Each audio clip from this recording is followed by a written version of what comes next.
Dear Heavenly Father, we're just so grateful for the way that you provided for us, and even in this hard year, Lord, of 2020, we're so grateful for the way that you provided for us, the way that you allowed us to succeed and even thrive at a time when most people are hurting, and we ask that you would please bless us the same this coming year, allow us to our love for one another to grow.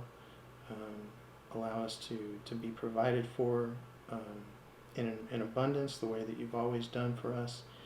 And with all our hearts, God, we just ask that you would draw us closer to you during this new year. I ask all these things in your Son's name. Amen.